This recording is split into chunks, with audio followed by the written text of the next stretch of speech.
Saya Jen dari Turun Tangan Ambon, tapi sekarang domisilinya di Kabupaten Seram bagian timur. Bagaimana rasanya kalah dan sekarang jadi pengangguran, Bah? Bercanda ya. Ini, Mbak, apa namanya? Saya Beraninya sama pengangguran dong. saya sebelumnya saya udah 2 kali ketemu Abah. Yang pertama di Jogja Gatnas kemarin, tapi memang pas Gatnas itu saya nggak excited buat foto, bahkan pas foto saya pindah karena saya bukan tipikal orang yang mengidolakan tokoh. Tapi dalam beberapa waktu terakhir setelah nyalon dan debat presiden, kemudian tadi pagi diskusi panjang lebar sama Bang Heri ya, Bang Heri, saya nanya soal individunya apakah seperti ini cuma di media atau seperti apa, dan akhirnya rasa cinta itu muncul dan seperti rezeki saya, tadi saya duduk di sana, begitu pindah di sini Abah datang sini tuh. Langsung tremor tangan saya. Wah. Akhirnya pas ngobrol kalau Abah nyadar HP saya kasihin ke teman, tapi dalam hati dia ngerti dong, videoin dong. Ternyata nggak ngerti ya. Satu singkat kata, Bah, saya udah jatuh cinta dan mengidolakan tokoh sekarang ya. Gitu. Pertanyaan saya, Mbak, melihat Indonesia sekarang, jujur aja ada rasa capek yang luar biasa dengan berbagai persoalan, dan Indonesia, kalau saya mengartikan Indonesia dalam satu kata, Indonesia sekarang tuh lagi sakit kronis yang tinggal mati doang nih. Gitu, jantungnya aja yang detak, tapi orang-orangnya udah, maksudnya raganya tuh udah nggak gerak. Entah itu dengan kebijakan politik, penambangan, segala macam, bahkan sampai di hal terkecil Bajar dan segala macam. Gitu kan. Jadi kayak complicated dalam segala hal. Kayak kelas yang kita ikut kemarin, bahas lingkungan ada masalah, bahas politik ada masalah dan segala macam. Akhirnya pertanyaan saya minta saran, Bah. Minta saran, pegangan buat kita, buat saya pribadi dan mungkin buat teman-teman juga, bagaimana supaya kita tetap mencintai Indonesia gitu. Maksudnya rasa capek itu dengan apa yang kita lihat udah benar-benar, saya nggak tahu orang lain ya, tapi saya benar-benar mentok. Apalagi kita nggak terlibat dalam pemegang kekuasaan ya, kita nggak bisa ngerubah sistem. Nah akhirnya pertanyaan saya itu, tolong berikan saya, walaupun mungkin yang lain nggak merasa, tapi saya pribadi merasa butuh banget satu pegangan supaya saya tetap mencintai dan peduli dengan Indonesia, bahwa masih bisa dirubah nih, jangan berhenti, istiqomah untuk berbuat hal-hal baik gitu. Terima kasih. Perkenalkan, nama saya Tegar dari Turun Tangan Yogyakarta. Sebenarnya kalau kami sendiri di Jogja, kami tuh selalu punya satu pilar yang kami utamakan, itu pendidikan. Nah saat ini kami sedang melaksanakan satu kegiatan pendidikan ke anak-anak pinggiran yang seperti yang kemarin saya sampaikan. Jadi kita lagi ngebuat creative minority di sana. Tentu kami ingin membuat sekolah alternatif, sekolah master tadi itu. Nah jadi di sana tuh masih banyak remaja-remaja atau anak-anak kecil yang belum memiliki identitas, tidak memiliki kakak, akte, sehingga mereka sekali lagi tidak dianggap sebagai bagian dari negara gitu. Mereka tidak pernah ada di hadapan negara, sehingga seperti pendidikan, seperti jasa itu nggak, sulit sekali untuk mereka dapatkan, sehingga seringkali mereka hanya hidup di jalanan gitu. Nah kami pengen berkolaborasi dengan sekolah Gajah Wong, dan jadi kami buat sekolah di pinggir kali dan ngebuat kebun gitu. Jadi kami pengen tanya ke Abah, kira-kira yang pernah tinggal dan besar di Jogja, ada tips dan trik nggak gimana ngebuat masyarakat di Jogja juga peduli terhadap masalah tentang anak-anak remaja ini? Terima kasih. Gibran ini bertanya, Bah. Sebelumnya Gibran mahasiswa vokasi semester 5, vokasi IPB.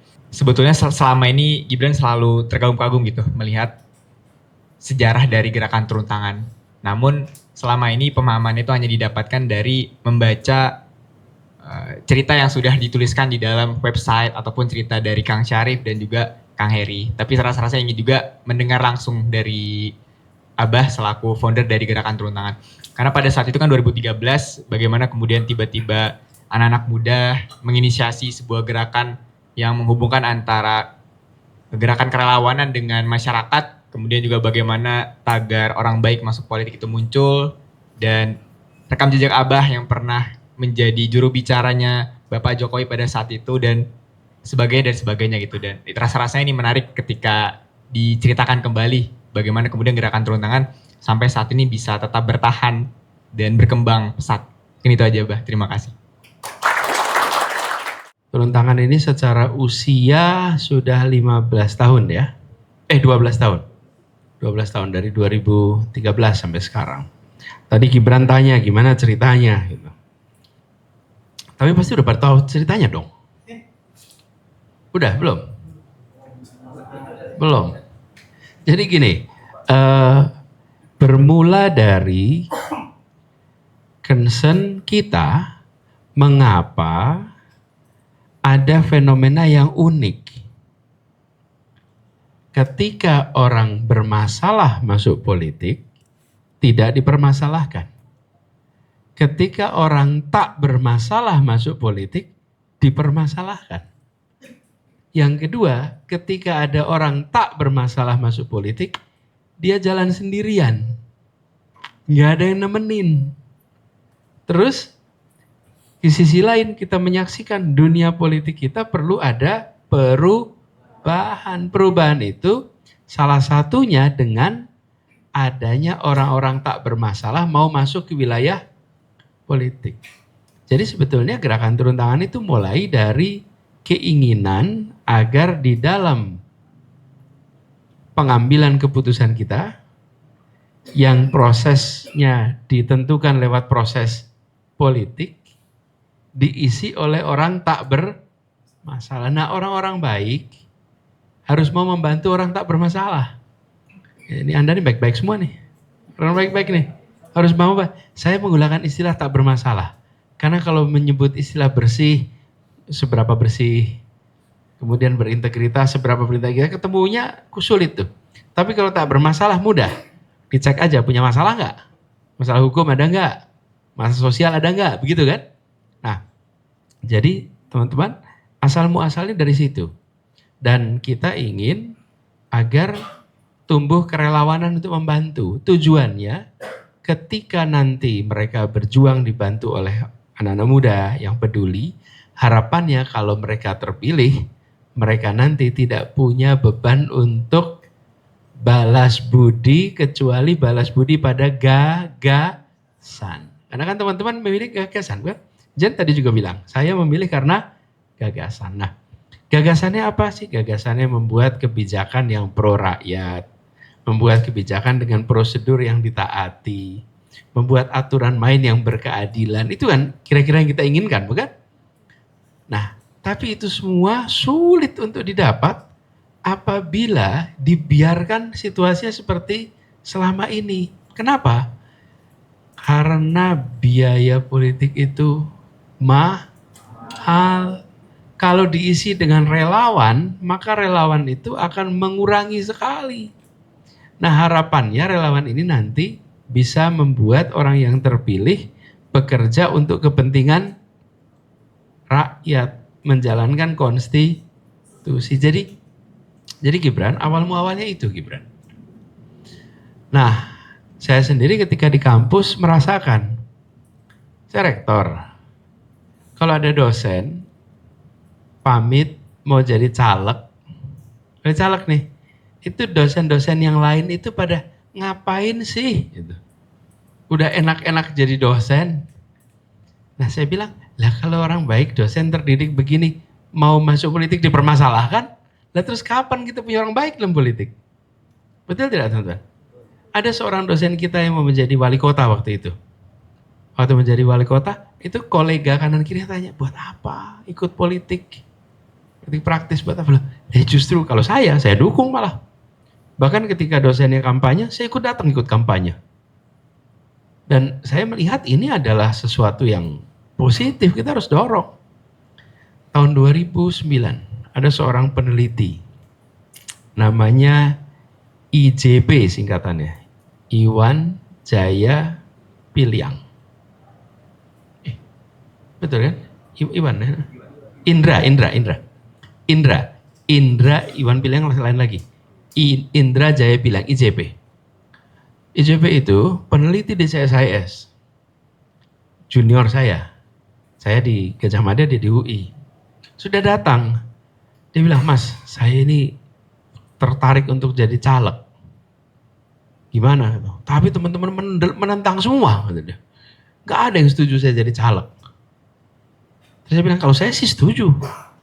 Seperti dia, seorang pemikir bidang otonomi daerah, pemikir urusan politik, mau masuk ke dalam legislasi, jadi kita pengen punya legislator seperti dia.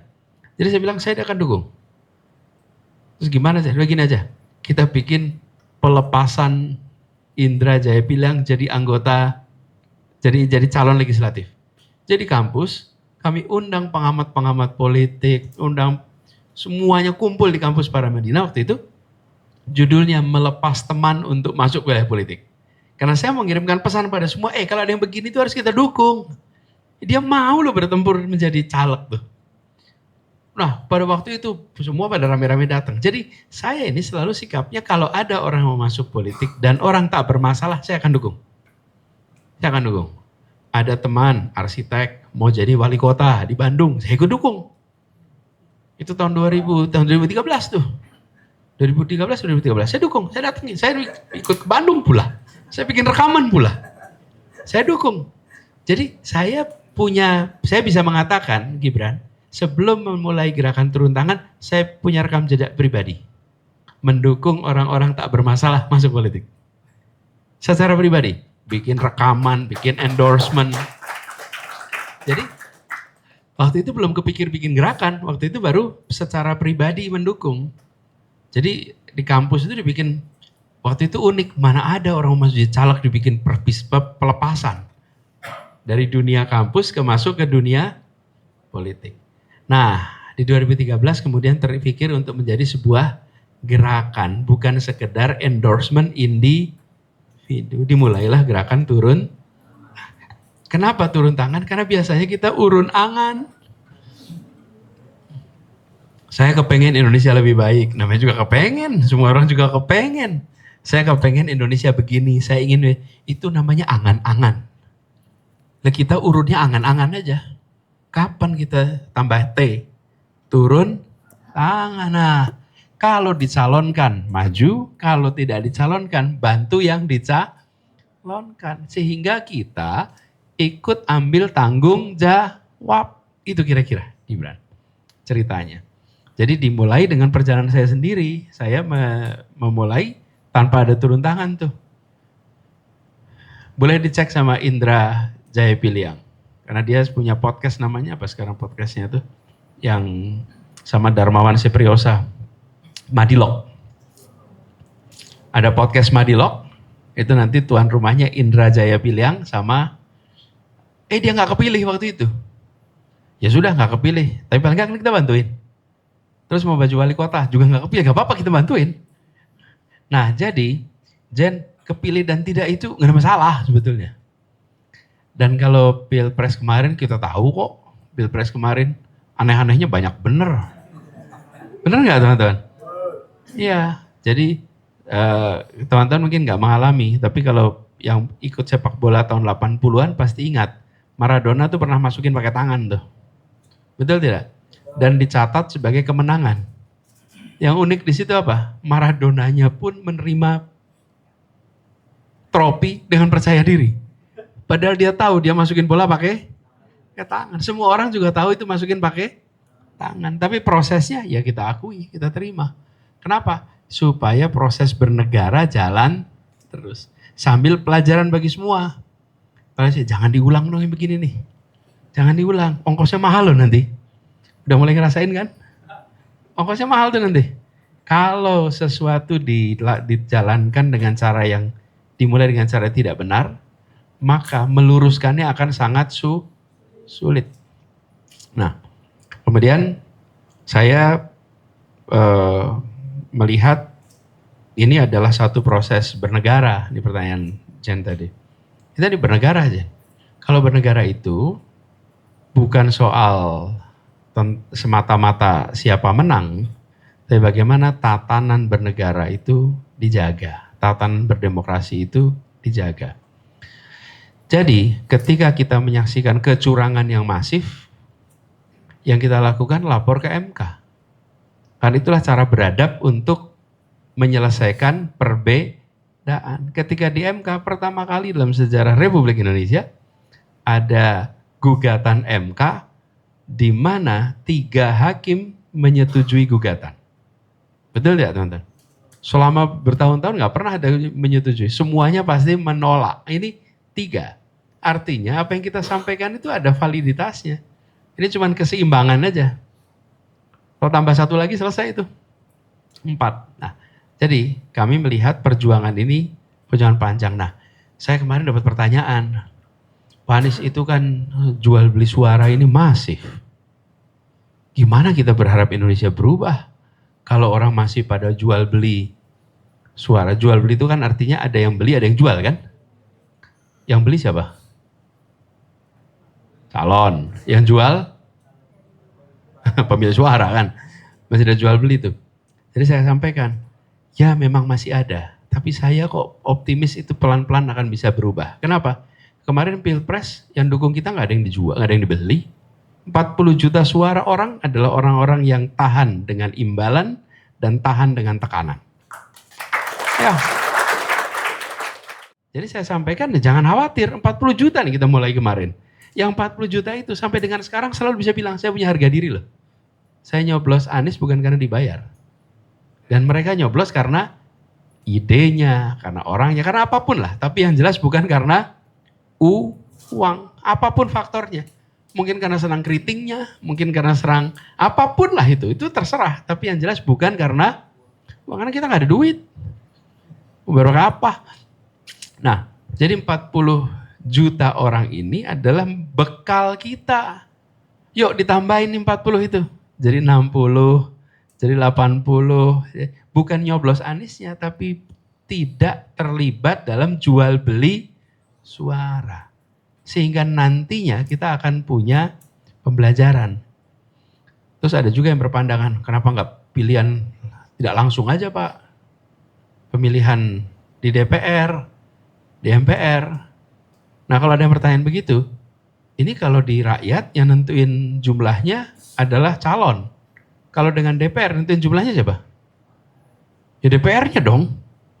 Angkanya bisa nggak kira-kira itu.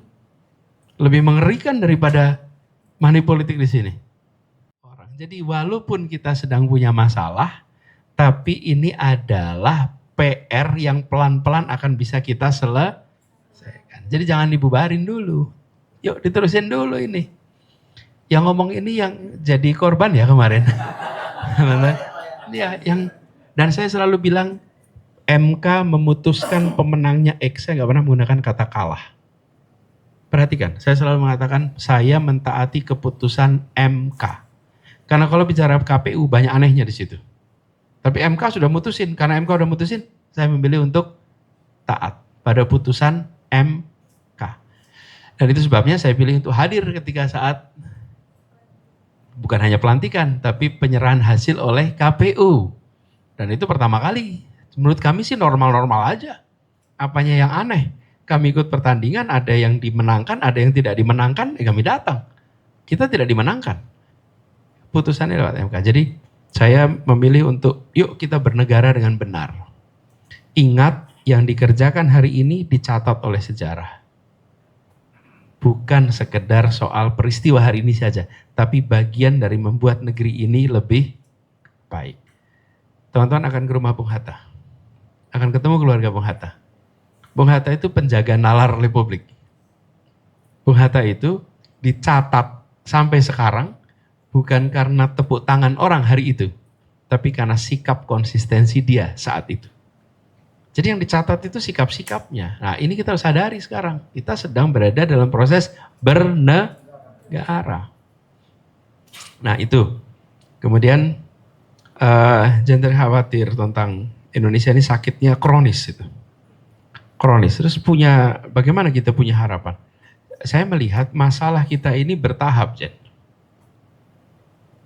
Tiap masa punya masalahnya sendiri. Tiap masa punya masalah, dan tiap masa itu kita akan merasakan berat sekali.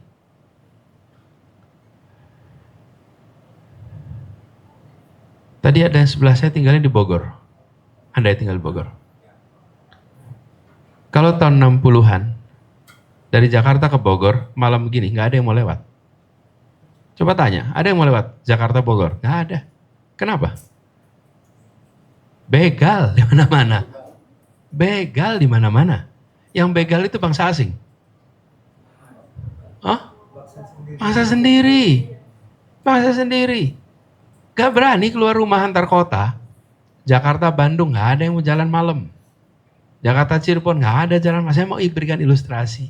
Bahwa tiap masa itu punya, sekarang Jakarta, Bogor jalan terus gak? Jalan. Malam juga jalan. Problemnya beda sekarang. Tapi tetap problem juga kan?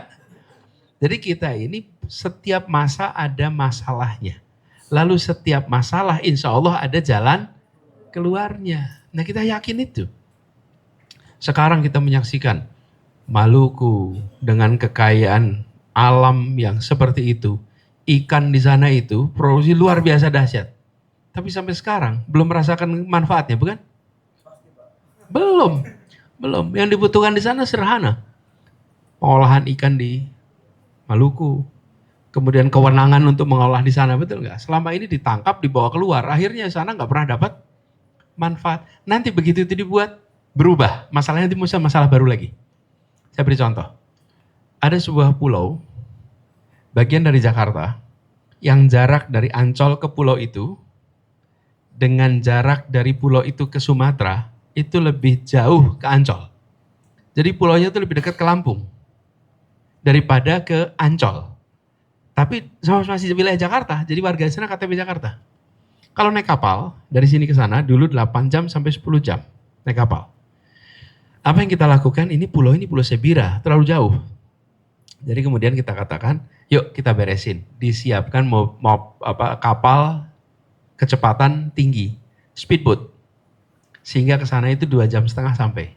Dari 8 jam, 10 jam sampai 2,5 jam. Kan cepat sekali tuh. Dah jadi ke sana. Waktu saya datang ke pulau itu, saya adalah gubernur pertama yang datang, terakhir gubernur ke sana tahun 91. Itu pun transit, pakai helikopter, mampir terus pergi. Saya datang ketemu dengan warga di situ, terus siapkan kendaraan cepat. Sesudah muncul kendaraan cepat, saya datang ke sana lagi, Pak kita punya masalah baru, apa? ATM. Sesudah mobilitas tinggi, butuhnya adalah transaksi ekonomi. Setelah di ATM disiapin, butuhnya apa? Cold storage. Masalahnya tambah terus. Apakah itu karena akumulasi? Bukan, karena masalah sebelumnya sudah terselesaikan. Lalu muncul masalah baru. Jadi jangan pesimis. Kita masih ketemu masalah nih. Selama kita ingin lebih baik, maka kita akan ketemu masalah. Apakah problem yang dihadapi Indonesia sekarang ini berat? Berat. Masalah korupsi, serius sekali. Masalah korupsi, masalah governance. Tapi saya ini termasuk yang sangat optimis bahwa korupsi itu akan bisa hilang. Karena korupsi itu seperti perbudakan, teman-teman. Perbudakan itu ada masanya normal. Pernah nggak Anda terbayang jual beli manusia? Okay? Hari ini nih, kebayang nggak ada manusia jualan manusia? Tapi ada masanya, itu normal loh. Normal. Saya punya 15 budak, nih saya mau jual, yang kuat-kuat nih dijual, terus dibawa ke sana. Ada masa jualan manusia itu normal. Sekarang bayangkan kalau Anda jadi budak, rasanya gelap tidak? Kalau Anda jadi budak itu nggak punya masa depan. Mau gimana coba? Anda komoditas loh. Anda manusia dan Anda komoditas. Bagi pemilik budak itu biasa. Seperti kita menyaksikan hari ini. Kita ini korban dari praktek-praktek korupsi. Rasanya seperti gelap. Tapi teman-teman, praktek seperti itu yang tidak adil itu tidak bisa langgeng. Apa yang terjadi? Penghapusan atas perbudakan. Rasialisme saja. Di Eropa sampai tahun 40-an rasialis itu normal. Di Amerika sampai tahun 60-an meja restoran dipisah antara hitam dan putih itu normal. Kebayang nggak teman-teman sekarang? Kalau datang ke restoran terus ini adalah untuk orang kulit putih, ini untuk kulit hitam. Primitif sekali bukan? Nah, praktek korupsi dengan kemajuan digitalisasi ini nantinya akan sangat mudah untuk bisa dikendalikan. Ketika semua transaksi menjadi transparan, semua pembayaran menjadi transparan, maka praktek korupsi itu akan jauh lebih mudah untuk dicegah. Apakah nol? Nggak mungkin kalau nol. Tapi apakah bisa ditekan? Seperti hari ini. Apakah hari ini rasialisme itu hilang? Apartheid masih. Itu di Palestina masih ada apartheid. Di Afrika Selatan masih ada apartheid sampai tahun 90-an. Betul nggak teman-teman? Jadi anomali pasti ada, tapi kecenderungan umum adalah kita menuju tata kelola yang benar. Ke depan, kalau Anda punya perusahaan, laporan keuangannya tidak baik, bisa nggak Anda dapat investor? Nggak bisa. Kalau laporan keuangannya tidak berintegritas, bisa nggak dapat investor? Nggak ada. Masa depan adalah masa di mana integritas kata kunci. Jadi negara ini pun begitu. Lama-lama kita akan memaksakan menuju ke sana. Tapi itu perlu waktu dan perlu diusahakan. Nah, kita semua harus jadi bagian yang mengusahakan itu. Saya nggak pesimis dengan itu, cuman kita perlu waktu. Pertanyaannya berapa lama? Umur manusia lebih pendek daripada umur bangsa. Jadi jangan kita mengukur perkembangan bangsa dengan umur manusia. Yang penting selama kita hidup, kita kontribusi untuk perbaikan. Kira-kira gitu, mantap. Lalu Tegar, tadi soal kenakalan, soal remaja, masalah-masalah itu. Dari pengalaman kami, bangun kepercayaan pada mereka. Jangan buru-buru ke pemerintah. Bangun kepercayaan pada komunitas yang terlantar ini. Yang tidak punya KTP, tidak punya KK, itu dulu dibangun kepercayaan. Jadi Anda datang, membuat mereka percaya pada Anda, lalu mereka semua Anda ikut identifikasi, Anda ikut dorong untuk mereka punya kegiatan, bikin aktivitas yang mereka senang. Sehingga tertarik. Jangan buru-buru ngomong soal kami mau mencatat Anda. Di mata mereka, negara itu menakutkan. Karena mereka terbiasa hidup tanpa kepastian. Jadi baiknya Anda bangun kepercayaan, sesudah itu ada, usul saya jangan ke dinas sosial, tapi langsung ke wali kota. Langsung. Kenapa? Kalau di dinas belum tentu memandang ini sebagai sebuah masalah yang diselesaikan. Tapi ini beban yang nambahin kerjaan gak perlu. Oke? Tapi kalau ketemunya dengan wali kota, maka wali kota akan memandang ini sebagai masalah sosial yang dia perlu peduli. Ngomong ke wali kota, nanti baru diturunkan. Kira-kira gitu. Dan wali kota Jogja sekarang, Pak Dr. Sabto ya, Hasto itu orang yang setahu saya, dia punya komitmen kemanusiaan yang sangat tinggi. Ketika dia mimpin Kulon Progo begitu, ketika dia mimpin BKKBN begitu, dan saya yakin ketika dia mimpin Jogja juga seperti itu. Jadi bangun kepercayaan, lalu langsung ke wali kota. Gitu ya? Oke, tiga-tiga itu sudah saya jawab. Terima kasih.